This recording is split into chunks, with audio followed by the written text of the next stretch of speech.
Всім прывітанне, гэта Чык-Чырык, бла-бла-шоу на Еўрарадыё, якім Алексей Сапрыкін. Павел Свердлоў. Другі дзень запар, бо гэта другая частка гэтага выпуску, сябры. Першая была учора, другая сёння, калі прапусцілі, калі ласка, пацікаўцеся, там знайдзіце у канале. А карацей, што ж мы робім? Што ж мы робім? Мы вам распавядаем пра самыя цікавыя і важныя падзеі тыдня словамі твітарскіх. А твітарскія, як вядома, не лезуць у кішэню за словамі. Вось папярэдні выпуск у нас быў прысвечаны фактычна літаратуры і у прыватнасці Светлане Алексеевич. Светлане Алексеевич, прадмету такому, так, як літаратура ў школе. І сёння, цяпер ізноў школу. Так, Алексей, прыкінь. Так, ізноў у школу. Да, канікулы скончыліся, ізноў у школу, калі ласка. Наперадзе зімовыя. Да, навіна у нас такая.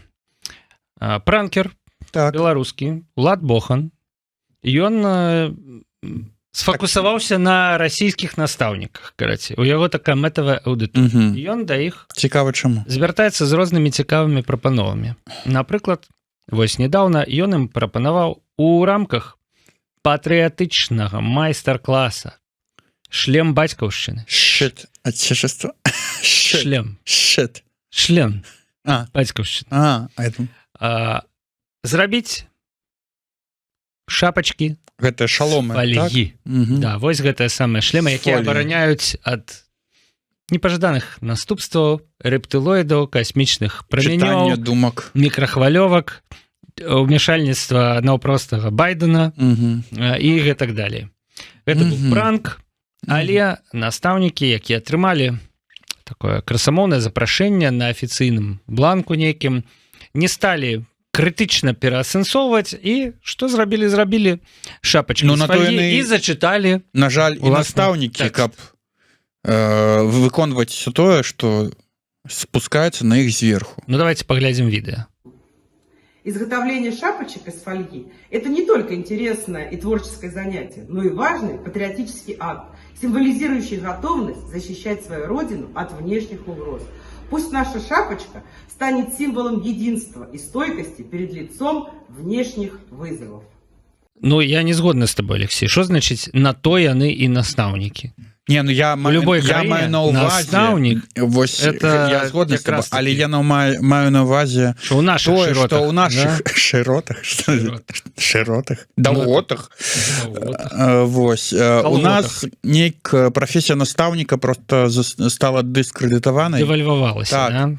А праз што? Праз тое, што, па-першае, настаўнік – гэта чалавек, які не вучыць дзяцей крытычна мысліць, а вучыць іх, па-першае, здаваць экзамены, па-другое, вучыць рабіць кучу непатрэбнай патрыятычна-ідэалагічнай лухты, а па-трэцяе, ну, калі мы заўважым конкурс ва універсітэтах на настаўнікаў, то ён адзін з самых нізкіх з усіх іншых прафесіяў. Я магу сказаць тады па матывах таго, што ты сказал, што это, канешне, абсалютна свядома дзяржава дэвальвавала прафесію настаўніка, зрабіла настаўнікаў абсалютна залежнымі людзьмі. Будзеш нешта ад сябе, там ці вучыць дзяцей не таму, проста цябе звольняць з воўчым білетам, ты не знойдзеш працу. У дзяржаўнай школе. Ну, а мне здаецца, прыватных школ амаль не засталося. У Беларусі дык увогуле. Да, у Расіі, можа, ёсць, я не ведаю, але, ну, ўсё ж такі больш школ дзяржаўныя. І вось з гэтых залежных настаўнікаў можна віць вяроўкі. Яны складаюць такую аснову сябраў выбарчых камісій. Вось гэта мы яшчэ не ўзгадалі. Таму што ўчасткі выбарчыя вельмі часта у школах арганізуюцца, да, і адпаведна хутка мы ізноў пабачым чарговы акт гэтага спектаклю з настаўнікамі у галоўных і ў другасных ролях. Вось таму і па-першае, уладзь, мне здаецца, таму іх троліць выбраў, і таму што вось настаўнікі яны звыкліся з гэтай роллю, гэтыя пранкі яны атрымліваюцца вось такім. Ну так, з аднаго боку сумна за гэтых настаўнікаў, што яны вось так вось нават не падумаўшы, што гэта можа быць нейкі пранк там ці хтосьці з іх здзекуецца, вось так гэта выконваюць, і з іншага боку, ну самі вінаваты. Ну вось цынічны Бульбаш піша: надеюсь, у кого-то из них в башке что-то щелкнет, да. Ну, не ведаю. Мне здаецца, что ничего не щелкнуло. Либератор 930 піша: дзяцей жалко, что у них такія учителя. Ну, гэта вось яны такія, да, яны гэта робяць. І атрымліваецца, з пакалення выхоўваецца такое вось стаўленне да жыцця. Чаму могуць навучыць і што могуць выхаваць у маладым чалавеку вось такія настаўнікі. Таму што атрымліваецца, што хтосьці там ведае, як трэба. А мы што? Мы ведаем, што дзесьці ў будучыні ён зробіць правільнае рашэнне так, як нам патрэбна. Думаешь, так, як нам патрэбна, яны ведаюць самі. Так себе апраўдваюць, да? Так. Што типа пасля... Ну, просто зручная пазіцыя. Вельмі зручна, што хтосьці за цябе штосьці вырашыць. І ў любой сферы. І тут настаўнікі вось это прадэманстравалі вось на 100%. Спускаецца паперка, і яны такія. Чым думаць пра тое, што ў нас тут просяць? А можа быць яшчэ такі ракурс, што ў іх ужо такое просяць увесь час. Такія вот, ну, тупыя даручэнні, прапановы, да, што яны ўжо проста звыкліся, і гэтыя пранкі, яны не выглядаюць нечым незвычайным. Да, ну, шапочки з фольгі, так шапочки з фольгі. Ты ведаеш, памятаеш, такая была навіна пра тое, што людзі ў масках пад выглядам сілавікоў вырваліся ў некаторых кватэрах. Это вось прыкладна адно і тое ж. Потому што ты не ведаеш, гэта сапраўды КДБшнікі ці злодзеі. Гэта сапраўды тебе паперку прыслалі, ці пранкер, да? Так. Алена піша: нормально. Если бы моя мама, заслуженный учитель России, была бы жива, она бы сделала то же самое. Я рада, что она ушла от нас раньше, я бы не смогла с ней даже разговаривать. Конечно, жахливый таки твит. Человек, в принципе, радуется тому, что его мать померла, да? Вось, а причины вось такие. Она бы не смогла просто патлумачыць человеку сталага веку, что, ну, не трэба так, что это некая бздура. Давай далей. Чубака піша: я гляжу, як у России поплылі некаторыя пасля пранка з шапачкамі і настаўнікамі. Простых людзей высмеялі, а не рэжым. Да, то бок это прэтэнзія, якая прад'яўляецца да Бога. Маўляў, што так. А хто вам на выбарах гэтаму рэжыму забяспечвае вынікі, калі не гэтая? А хто з малых гадоў талдычыць, каб не лезлі ў палітыку? І зноў яны. То бок гнеў часткі прагрэсіўнага грамадства, я так разумею, абрынуўся на арганізатара пранка, што, маўляў, што ты здзекуешся з людзей? Ты Пуціна перамагай, да? Все праблемы-то ад Пуціна. Это ён ва ўкраіне вайну развязаў. А простыя людзі, яны это не падтрымліваюць. Да. Рабы. Мне нагадвае Юлію Навальную. Так? Вы Россию не чапаеце. Россия войну не падтрымлівае. Война – это Путин. Вот Путин мусіць проиграть, а Россия не мусіць проиграть. Мне здаецца, что пранк класны менавіта тому, что ён якраз показывае. Вот она ваша Россия. З іншага боку, таксама вось маральны стан гэтых настаўніцаў, которые зразумелі, што гэта пранк, і што з іх паздзекаваліся самым таким нахабным цынічным чынам, яшчэ больш упаў. Ну, уяві, іх і так там цкуюць, яны і так мусяць, ну, значыць, спадзяюся, у іх галовах можа быць пасля гэтага інцыдэнту, пасля гэтага штосьці ёкне так, шчоўкне, і яны задумаюцца нарэшце пра сваё існаванне. Як Тиль Швайгер, да? Типа прыехаў у дыктатуру, взяў грошы, расказаў, што Беларусь гэта бяспечная краіна, з'ехаў, типа... Ну, а што небяспечнага? Ён же там прыехаў, яго не затрымалі, ён атрымаў грошы і з'ехаў. Што небяспечнага для Тиля Швайгера ў Беларусі? Паглядзелі телефон, там подпіска якая-нибудь. А давай-ка посидзі 15 суток. Пасля будзеш здымацца ў роликах пра дрыфт. Да? Ну, але вось бачыш, у Тиля нешта шчоўкнула, і ён вымушаны апраўдвацца. Типа мае фразы выдралі з кантэкста і не так зразумелі. Я не думаў, што маімі словамі скарыстаюцца. Даражэнькі, ты прыехаў у дыктатуру. Дыктатура карыстаецца людзьмі увесь час. Іх словамі. Яна гэтым жыве. Ну, а як скарысталіся гэтай дзяўчынай, якая прыйшла на футбол Варшава? Скарыстаўся. Прапаганда. Так яны самі ўсё гэта і замуцілі у сэнсе скарысталіся. Дарэчы, магчыма і замуцілі таксама. А што ты думаеш, не, што не замуцілі? Давай вось, я думаю, як што... ты глядзіш на гэтую сітуацыю? Я гляджу на гэтую сітуацыю такім чынам, што і Вулін, і іншыя СМІ, которые раскруцілі гэтую тэму, патрапілі ў пастку просто. Давай патлумачым, пра што мы кажам. Быў у Варшаве футбольны матч, Легія Варшава, Дынамо Мінск. Легія Варшава, Дынамо Мінск. Да, Дынамо Мінск прыехала на стадыён несяброўскай дзяржавы праводзіць матч, прайграла 4-0, але ніхто гэтага не памятае, таму што вся ўвага была прыкаваная да жанчыны, якая апранула чырвона-зялёнае адзенне, взяла чырвона-зялёны сцяг, і адна такая выйшла з гэтым чырвона-зялёным сцягам. Ну, удвох яны там былі, там з нейкім мужычком. Не трымаў сцяг. Ён просто сидзеў побач. Вельмі сумны сидзеў, я табе скажу. Да, значит, і вось яна выйшла, Сашай Вулін паразмаўляў з ёй, яна яму в вушы влила все, што ў яе было ў галаве. Весь прыгатаваны тэкст. У Беларусі не можа быць іншага сцяга, таму што я так думаю. Просто Саша Вулін не дадумаўся чамусьці сказаць ёй, у Беларусі можа быць іншы сцяг, таму што я так думаю. Можа, ён так не думае. Ну, відаць так, калі не сказаў, да? Вось, карацей, слабенька, Саша, слабенька, ты не даціснуў. А ў выніку прапаганда прыдумала гісторыю пра поўны стадыён ворагаў, якія клацалі зубамі і толькі і марылі пра тое, каб я не ведаю, што зрабіць з гэтай жанчынай. Хаця все выдатна бачаць, што ніхто гэтай жанчыны не чапае, ніхто і нават слова не кажа, як бы. Нешто, праўда, там падышоў адзін заўзятар, разгарнуў, взяў гэты чырвона-зялёны сцяг і выкінуў яго. А, все ж таки такое было, але на відэа не трапіла.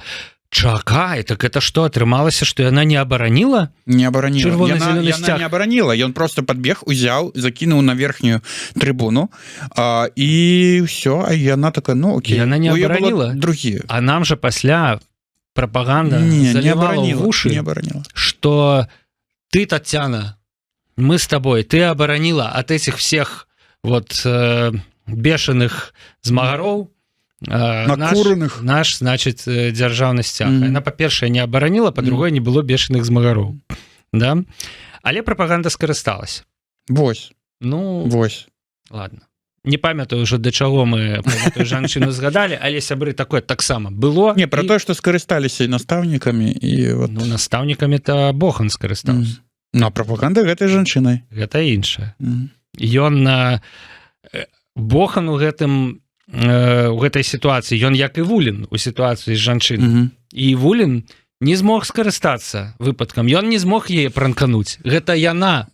Атрымліваецца, яна разам з прапагандай пранканула і Вуліна. Не, моя тэорыя, што так, што, глядзі, яна разам з прапагандай тут як Бохан.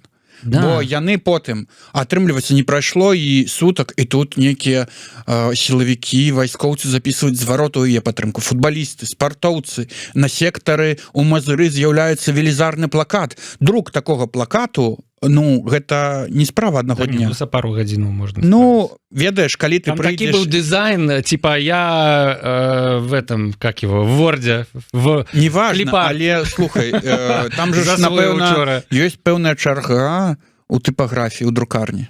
Все разышліся, расступіліся. Дарогу выратавальніцы беларускага сцяга. Ну, карацей, да, згодны. То бок, мне гэта вось дазваляе думаць, што гэта спланаваная правакацыя. Настаўнікаў, а прапаганда пранканула...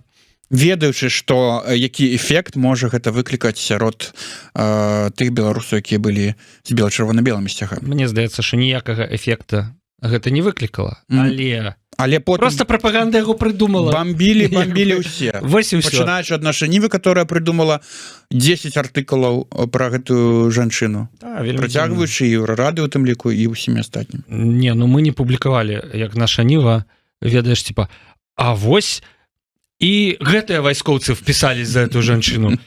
А вось і гэтыя впісались. Пачаўся флешмоб. Якое захапленне.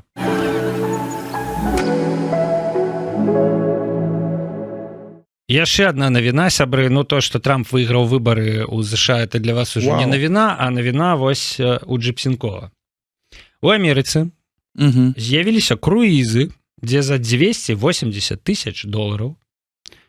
Так. Это, конечно, я думаю, сярэднестатыстычны беларус не зарабляе за За жыццё. ўсё жыццё Да. 280. Для заможных людзей, якія могуць сабе дазволіць, можна арандаваць каюту на круізным лайнеры Так. і перачакаць, пакуль Трамп з'яўляецца прэзідэнтам ЗША. То бок 4 гады. 4 гады плаваць недзе там па цёплых краінах 70 тысяч у год. без навінаў, без вот этого вот всего.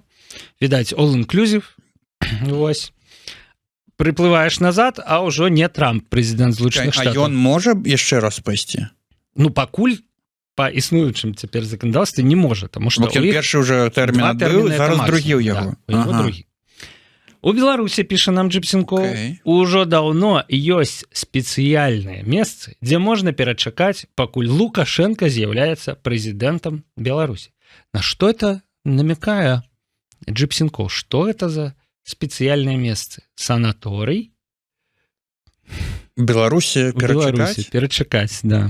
Ну, Я думаю, што ён, конечно, намекае на... санаторы ясна які. Намекае на ізалятары, Мгм. СІЗА, калоніі і гэтак далей. Дарэчы, вось калі мы перад праграмай абмяркоўвалі, мы зразумелі, што Марыя Калеснікава, якую затрымалі на пачатку верасня 20-го года. 2020 года, яна перачакала вось у такім спецыяльным месцы Спецыфічным чынам весь перачакала. тэрмін Байдена яна перачакала, і калі яе патрымаюць яшчэ за кратамі 3 Весь месяцы, тэрмін Трампа перачакала. нет, ну вот 3 месяцы засталося яшчэ Байдену, да, там Мгм. 20 студзеня.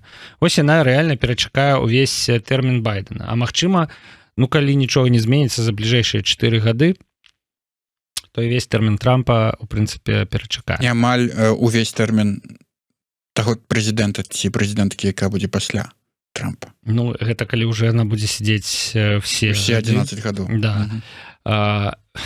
Цяпер чакае на Лукашэнку за гэты час, як пісаў нам Джипсенкоў. Ну, спадзяюся, што так. Што пішуць твітарскія? Што это за месцы такое, дзе можна перачакаць? Польша? Ну, дарэчы, выдатнае месца. Ну, калі пашанцуе, адказвае Джипсенкоў. Калі ты смелы, ловкі, умелы і У хуткі. Польшу цябе Польшу тебе зовут. завуць. А вот чый гэта твіт цікава? Подписывайся, чего чакаеш. Сябры, калі у вас есть твиттер, подписывайтесь, калі ласка. Ну, давай добрый уже. твиттерский. Твой твит, твой. Павел Свердлов. Твой. Піша, што ў Беларусі ўжо даўно есть спецыяльныя месцы, дзе можна перачакаць, пакуль Трамп з'яўляецца прэзідэнтам США. Это як у Вось тым, гэта дакладна. як у тым анекдоце, так? Таму што сябры перачакаць, пакуль Лукашенко з'яўляецца. У Трампа, у яго хаця б, ну, там канстытуцыю Акрэслены выконваюць, тэрмін, да, так. акрэслены тэрмін 4 гады. А вось наконт Лукашэнкі я б не сказал. Бачу яшчэ ў твиттары бомбу, нешта мы не захавалі, пра тое, што нават Сталін 1,5 года прожил при Путине. Ну, ты разумеешь, что Путин народился там, я не памятаю, в 51-м, в 52-м, а Сталин помер в 53-м. Нават Сталин прожил при Путине там 1,5 года. Вось так что сябры перачакаць. Ну и Путин при Сталине жил, и Сталин при Путине. Атрымліваецца так. Перачакаць таких людей, як Трамп, можна, таму што дэмакратыя, Конституцыя, наступныя выбары і гэта ўсё. А вось перачакаць такіх людзей, каб перачакаць як Пуцін, Лукашенко, нам трэба паменей ужываць алкаголь, цыгареты, гэтыя словы, каб не стрэсаваць, сачыць за сабой, за сваёй формай, бегаць, прыгаць. У тебя вселился Беловешкин? Гэта ўсё трэба перачакаць.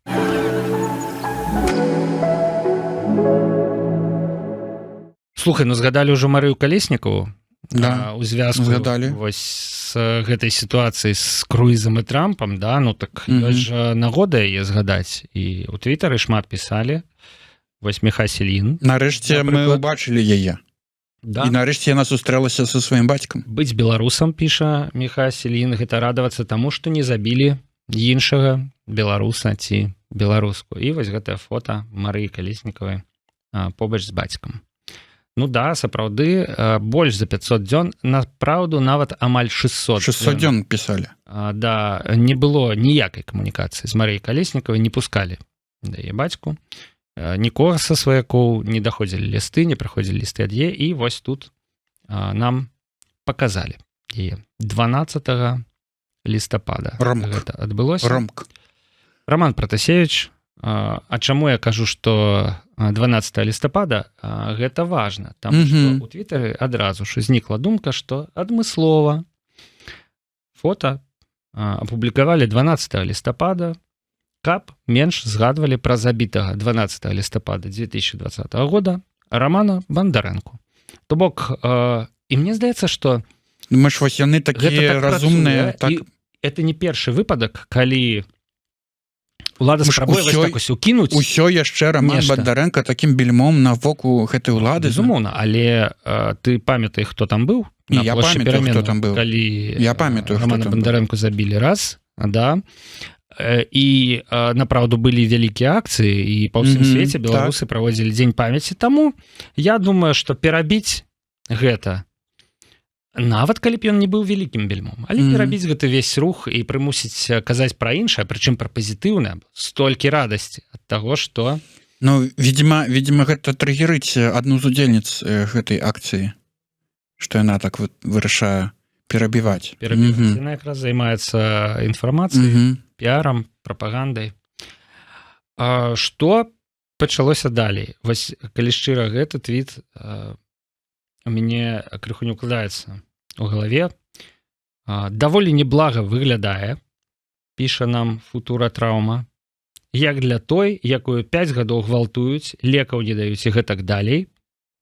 Усе астатнія чамусьці за год за кратамі у нуль усохлыя. Паказалі Марыю Калеснікаву. Лепш выглядае, чым мусіць. Мусіць ляжаць шкілет у ложку, не варушыцца, і мы тады поверым. Вот это паліцзняволеная. Конечно, некаторыя твіты і адказы мяне вельмі збянтэжылі. Міма такіх твітаў мы не праходзім, яны ёсць. Там ёсць яшчэ больш жорсткія, канешне. Ёсць людзі, якія так думаюць. Но мне здаецца, што я бачу рэплай пра тое, што Марыю, у прынцыпе, маглі рыхтаваць.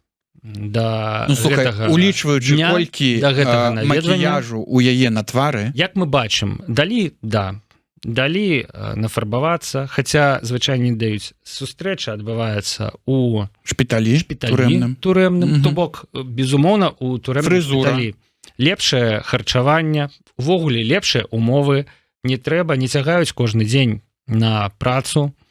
То бок, можна падрыхтаваць чалавека адмыслова для таго, каб стварыць прапагандысцкую картинку. Слухай, вось наконт валасоў, ці дазволена жанчынам мець кароткія валасы ў турме?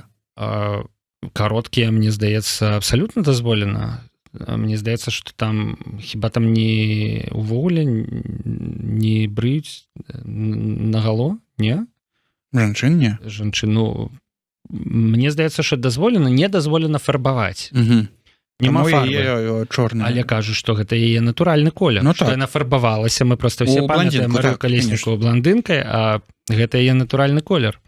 Вось, то бок, мне гэта нагадвае сітуацыю, быў нейкі такі у фашысцкай Германіі, быў нейкі ўзорны паказальны канцлагер, куды свазілі журналістаў заходніх, і дзяцей там падвучвалі, калі падчас нейкага візіта, вось гэта азнаямляльна-дэманстрацыйнага, кіраўнік лагера, начальнік прыходзіць і пачынае даваць шакаладкі дзецям, іх падвучвалі казаць ізноў шакалад.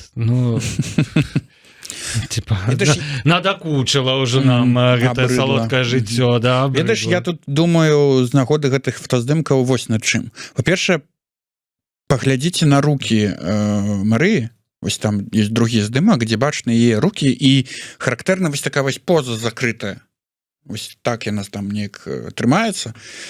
І ў тракце гэтага я ўзгадаў, памятаеш, калі толькі Пратасевіча затрымалі, і ён даваў першы там прэс-канферэнцыю, бачную там падбітае вока дзесьці было, там скронь, там з пачак цыгарэт ляжаў, і все адразу там гэта знакі, сігналы, которые там, вось тут хто ведае, хто ўмее чытаць гэтыя знакі, сігналы, мне здаецца, варта было б іх расчытаць, бо думаю, што штосьці ў гэтых здымках зашыфраванага ёсць. Ну, давайте паспрабуем. Яшчэ одно меркаванне. Ой, не факт, что жива. Прическа, хз, кто ее там стрижет. Зачем занавесили окна? Что там, снег? Сколько фотки сбылось? Год? 2? То бок, я думаю, что не год и не 2. Потому что все ж таки батька... Ну, по-перше, там есть Протасевич. Ну, давайте почнем. Ну, окей, ну, Протасевич уже удзельнічае колькі? Дзейнічае ён месяца 2. Там вось у гэтай сваёй ролі, да, новай сваршчыка, другой бацька, сваршчыка, які ездзіць рабіць рэпартажы ў турму. Цікавая роля. У Дубай. Яшчэ ў Дубай. Скажаш. Вось. І не год і не 2, але пара месяцаў можа быць. І, безумоўна, бацьку маглі таксама паставіць умову. Мы табе дадзім гэтае спатканне, але ты гуляеш па нашых правілах. Ты не распавядаеш, калі яно адбылося, там, ну і ўвогуле, не распавядаеш лішняга, карацей. Іначай будзе горш. Але ўсё ж такі гэта недаўняя фотка. Ну, не год, не 2, можа быць 2 тыдні, можа быць там 2 месяцы і так далее. Так што я думаю, што ўсё ж такі няма падставы для настолькі жорсткіх высноваў, што ўжо Марыі і няма, і тут маскіруюць яе смерць нейкім чынам. Што думае Твиттер, як ацэньвае? Ну, сам Джипсенкоў. Шмат негатыву было вот адразу. Ну, негатыў, да, што не так яна выглядае дрэнна, як мы спадзяваліся. Это вообще фантастыка, конечно, фантастычная просто думка. Вось, Джипсенкоў. Пасля выбару 2025 года будзе традыцыйная адліга. Пакажуць усіх палітвязняў. Сёння адліга, сябры, выглядае так. Нам паказваюць палітвязняў за кратамі. Ну, так. Іншай адлігі у нас для вас... Няма. Ну, не у нас, а у іх. У іх, да? Для нас няма. Для нас няма. Міхай Сельін, тут як тут, з рэплаем. І старых палітвязняў пакажуць, і будучых палітвязняў. Ну, ось такая адліга. А яны плануюцца? Мне здаецца, што шлях у будучыя палітвязні ён сёння ў Беларусі абсалютна непрадказальны. Вось узяць, напрыклад, Андрэя Дмітраева. Быў кандыдатам у прэзідэнт у 2020 годзе. Як сёння вось хацела, напрыклад, быць Чамаданова. І Дмітраеў з кандыдатаў у прэзідэнты за краты. Можа быць... Так Чамаданова ўсё ўжо. Чамаданова падумала, і такая, не, ладно. І яшчэ там адзін. Ну да, вайсковец. Вось, давайте я не буду. Але Гайдукевич пакуль трымаецца. Вось яго гэты лёс не Таму што ён не прастытутка. Думаю, што для яго зробіць выключэнне. І яшчэ адзін твіт на тэму амністыі, адлігі. А вы палітвязняў вызваляеце? Не, толькі паказваем. Это той самы мем пра катоў, якія сядзяць побач з гандляркай рыбай. А вы прадаеце рыбов? Не. Нет, только показываем. Красивое. Марыя выглядае добра, і за гэта можна толькі здароўюся палітвязням. Да. Але пакуль што ў Беларусі адліга адбываецца па такіх правілах, іх проста паказваюць.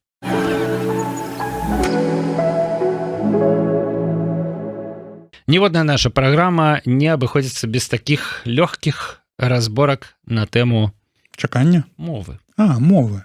Беларускай мовы, расійскай мовы, іншых нейкіх моваў. І што ты думаеш, сёння у нас будзе выключэнне? Не. Не будзе. Не будзе. Не будзе, шаноўныя слухачы і гледачы. Хто-ніхто падчапіў недзе скриншотик такі. Вопрос для белорусов.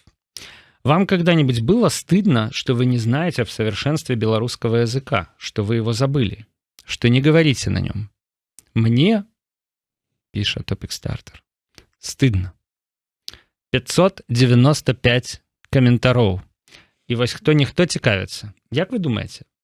Гэта 595 каментароў ад тых, каму таксама Сорамна? ці ад тых каму не сорамна ці 50 на 50 якая Я статыстыка не цікавая заходзіў і не глядзеў. Я думаю, што там у каментарах як звычайна пекла.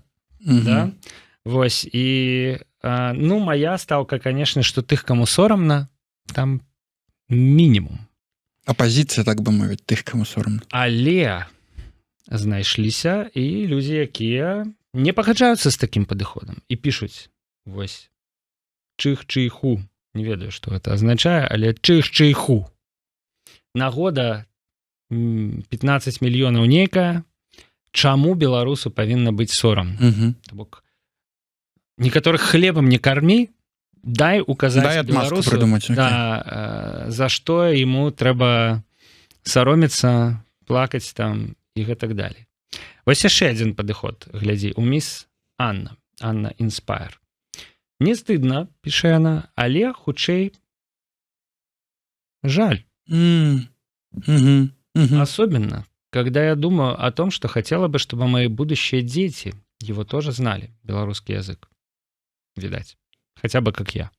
Но для этого нужно на него перейти, и чтобы семья перешла, а это пока маловероятно, ну, як бачым, шкада. Мисс Анна не перайшла пакуль да беларускага. Класна, мне не сорамна. Не сорамна. Але шкада. А вось ведаеш, тут, мне здаецца, гэта такая класная уловачка, што мне не сорамна перад беларускай мовай, што яны размаўляюць, то бок перад кімсьці ці перад чымсьці, перад вамі. І рабіць нічога не трэба. Шкада сябе, што я такая бедная, нешчасна, не гавару па-беларуску. Сорамна, і дзеці мои не будуць гаварыць. Сорамна, это ж калі ты прызнаеш, што ты не маеш рацыі. А сябе шкада. Да? То бок табе пашкадуйце мяне так сама. Ты робіш нешта неправільна. А шкада, ну да, ты маеш вот рацыю. Вось бач, і вось гэты як бы псіхалагічны невялічкі моментик. Што мне сябе шкада, але не сорамна перад вамі. Беларусы, яны такія майстры 80-го ўзроўню па апраўданнях сваё нежадання вучыць беларускую мову.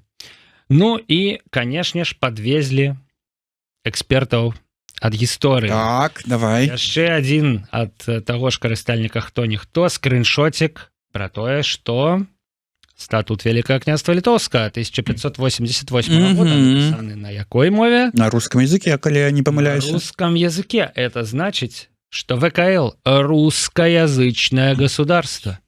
Тут не хапает только вот русский мир. Все. Тагил. Тогда почему мы не думаем вообще о том, чтобы говорить и учить этот белорусский язык? Да на нем никто еще в 1588 году мы же не разговаривал. Констатируем, что наше государство это Великое княжество Литовское и русское, и жемойцкое.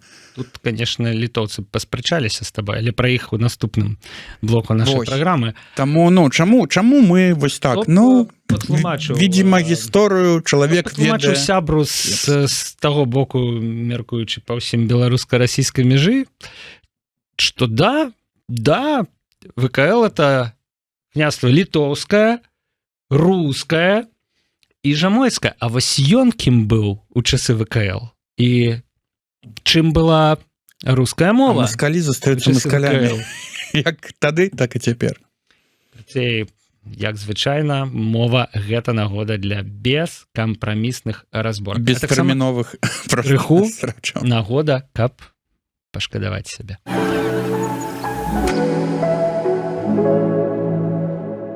Што на фронтах? На фронтах наших перамог. Як скажаш, так адрэжаш. Такая навіна даволі дзіўная. БелАЗ, ну уяўляеш сабе, БелАЗ, конечно, да? Пачаў выпускаць абутак. Так-то абутак для БелАЗа выпускае Белшина. Вось, а цяпер з гэтых забрэскаў БелАЗ гэта цяжкая машына, але выпускае абутак. Это Легпром, правильно? Ну, конечно. Ну вось, выглядае ну вот неяк так. Гэта ж літаральна рэінкарнацыя манітораў з налепкай інтэграл. Піша нам Джипсинкоу. Слухай, зноў, это разышоўся. А на што это ён намекае? На тое, што абутак на нешта падобны? Лекала. Вядомы ўсім. Ён, сябры. Да не то, што падобны, да? А ёсць у свеце проста яшчэ адна кампанія. Нават не адна. ну як мінімум одна, якая вырабляе адначасова і большегрузы, такія машыны, якія выкарыстоўваюцца ў кар'ерах будаўнічых, да. І абутак. І называецца яна Caterpillar. І абутак Caterpillar всім, у прынцыпе, добра вядомы. І тут такі БелАЗ. Чтоб такого придумать? Абутак, можа быць. Видимо, якая свежая ідэя. Чаму? Штосьці здарылася з вытворчасцю БелАЗаў, яны не ідуць, яны вырашылі перакваліфікавацца ў абутковую фабрыку? Мне гэта недаступна разуменне. Чаму БелАЗ раптам вырашыў выпускаць абутак, акрамя таго, што, даглядзіце, у Caterpillar ж атрымліваецца, ну, так і мы, давайте зробім.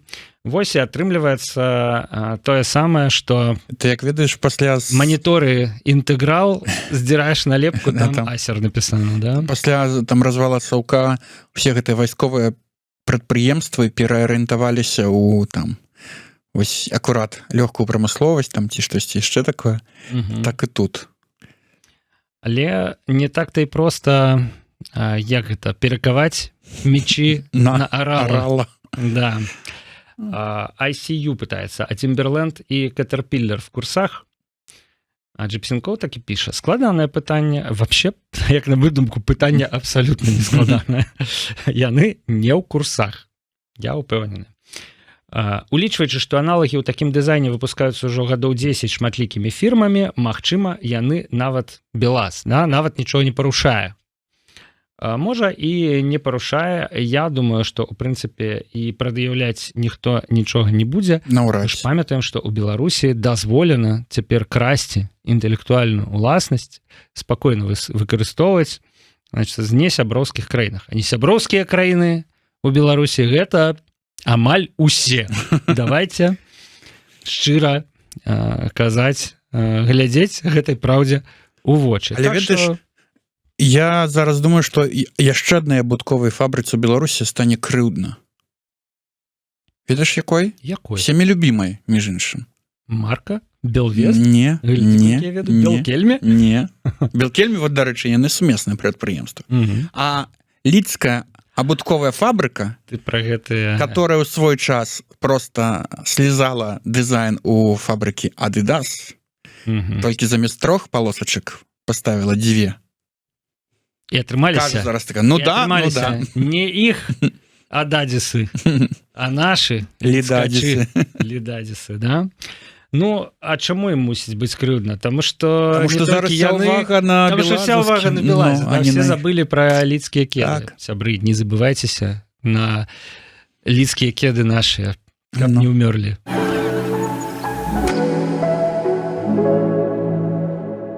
А давай, вось ты пра ліду згадаў, да? І тут трапіўся мне у нарыхтаваных твітах намі. Падрыхтаваны мной твіт? Твіт Ігора Случака пра указальнік, недзе, я так разумею... У Літуве. У Літуве. І на ім напісана Полацкас, Мінскас і Ліда. Ліда. Вось яна, Ліда, як уварвалася яшчэ раз у нашу праграму. Случак чаму публікуе гэты указальнік? Фота для беларусаў, піша ён, якім цяжка называць Вільню Вільняй. То бок, якія называюць Вільню Вільнюсам. Вільнюсам. Мне, калі шчыра, не цяжка. Ні Вільнюсам, ні Вільняй асаблівай розніцы не бачу. Як не назаві, сутнасць не змяняецца. А вось я думаю, што змяняецца. Я думаю, змяняецца. У нас на Еўрарадыё дазволена пісаць як заўгодна. Вось хто піша Вільня? Хто піша Вільня, хто піша Вільнюс, вось у каго на душы. Я, калі шчыра, называю звычайна Вільня. Калі мозг не загружаны нечым іншым, і гэта вось Вільнюс просто не праскаквае неяк само сабой, то вось у мяне такое правіла. Але гэта нічога не азначае. Гэта не азначае, што я лічу, што Вільня не іх, а наша. Не, тут ж не гаворыцца пра чыя яна там тэрытарыяльна. Мне здаецца, што гэта сапраўдная моўная традыцыя называць Вільню Вільняй. У нашай мове гэта так гучыць. Ну, прабачце, чаму палякі называюць не Мілано, не Мілан, а Медіолан. Тому што такая моўная традыцыя. Але все, разумееш, Вільня ніякіх там спрэчак не мусіць быць. бліжэй да слова Вільно.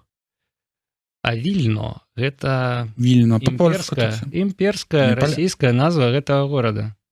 Разумееш? адкуль яна пайшла, это ж Я не так, ведаю, адкуль яна потому што пайшла, была але Вільна. асацыяцыі вось такія. Горад называўся на ўсіх старых мапах Вільна. Карацей, яны называюць Мінск Мінскас. Ну. Чаму мы называем Чаму мы мусім называць Вільню Вільнюсам? Вільнюсам? Ну. Калі ў нашай мове, у беларускай, гэта традыцыйна... Але там же ж пра Ліду, там што Лідзе пашанцавала, аказваецца, што ей не называюць Лідасам. Адна кажа, вось пра гэта ёсць рэплай. А што здарылася з Лідай? Интересно, почему не Лидас? Это уже был бы некий Лидидас. Я не ведаю, уже можно было на лидских кедах писать. Лидас. Потому что Лидос — это лидский я, до речі. Лидос по-литовску. Игорь Случак тлумачыць, что Y, вось гэта Y у литовскай читается як И, то бок это Лида, а не Лыда. Але чаму ў дадзеным выпадку Y, а не I, не ведаю. Але пытанне, мне здаецца, было абсолютно пра іншае. Чаму Ліда, а не Лідас? Так, ну вось, ведаеш, я ведаю. Я, як вучыўшы літоўскую мову, трошки я распавяду, што просто слово Ліда, яно жаночага роду. А канчатак ас дадаецца да любых, дарэчы, прозвішчаў мужчынскіх і гарадоў, і назваў, так? І тапонімаў, так, мужчынскага роду. А да жаноча не дадаецца. Нічога не дадаецца, тому што это жаночы род. Так. Таму Ліда застаецца Лідай. І все, тлумачэнне. Любой мове. Давайте далей. Вось заўважу гонар Літвіна.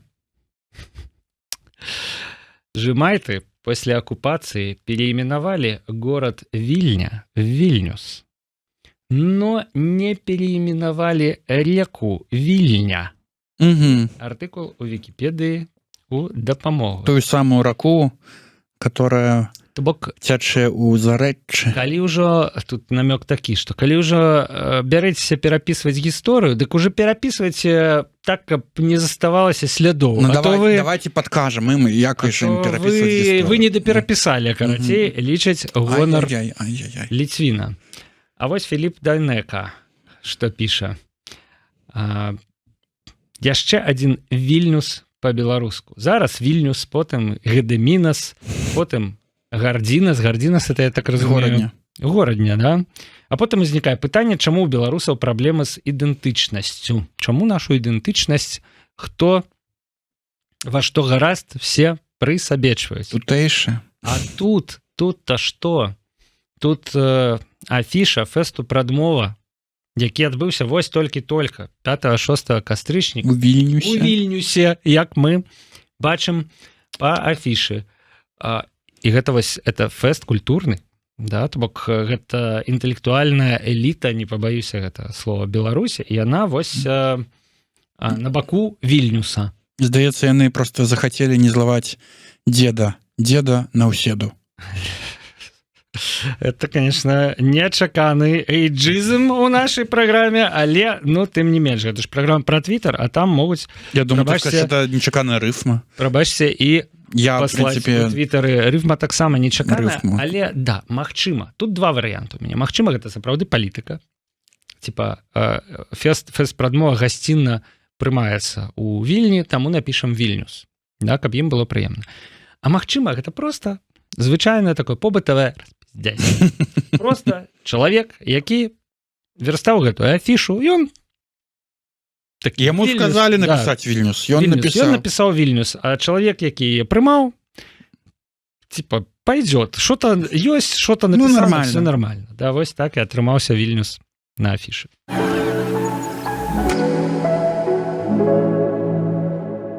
Ну і скончым, сябры. Ужо конец. Бульбачкай. Нашай, свойской.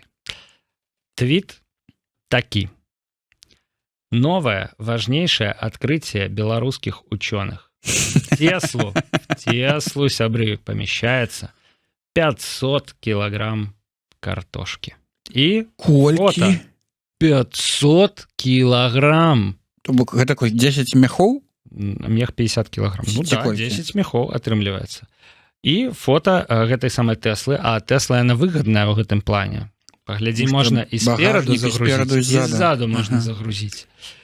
Я толькі не ведаю, ці паедзе гэта Тесла загружаная Бульбай? бульбай 500 кг і кіроўца. А куды ехаць? Это ж не Куды не з ехаць? Уже аўтапілотам. все на месцы. Бульба ёсць. Мы там, дзе бульба. Ну, Застаемся там, дзе я бульба. хоць ужо нікуды не трэба. Что заўважаюць у адказ на гэта твиттерские? Это они еще в салон не загрузили. Сапраўды не дапрацавалі, я лічу. Там А в салон можна было яшчэ 1000 кілаграмаў на тонну ўсю якую-небудзь зіму. загрузіць. Ну, для кіроўцы пакінуць крыху месца, я ж кажу. А калі б яна з аўтапілотам была, так гэта ж увогуле. Можа, Тесла з бульбай едзе просто. Можна, в прынцыпе, так і паставіць на зіму. Вось. Далей, глядзі. Фантазія беларусаў. Сам Маск падарыў, конечно ж. Ну Да, так. намёк на вядомую гісторыю, Так. калі Маск падарыў, а пасля высветлілася, што не дарыў. А ў кібертрак, вось тут уже фантазія разгулялася, да? Там была модель 3. Беларусь, я не разбираюсь. Беларус бачыць Теслу, у якой нагружаная бульба такая. Кібертрак, то колькі змясцілася Якраз такі ў гэтай Беларусі бульбы. адзін кібертрак ёсць, я думаю, можна туды загрузіць. Да? Мгм. Вось, і такі твіт. Ну вось. Цяпер бачна сапраўдная каштоўнасць гэтай самай Теслы. А не гэтыя ваши экафрэндлі, роботы, электракары. Все у зразумелых адзінках вымярэння. Тесла равно 500 кг бульбы. Калі б яна яшчэ варыць яе навучылася, цаны б ёй не было. Я думаю, что у бліжэйшым будучым все гэта здарыцца.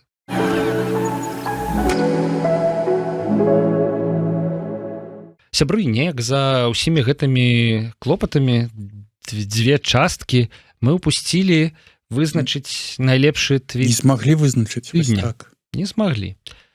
То напішыце ізноў жа нам Дэлегуем каментары. вам гэты Дэлегуем. абавязак.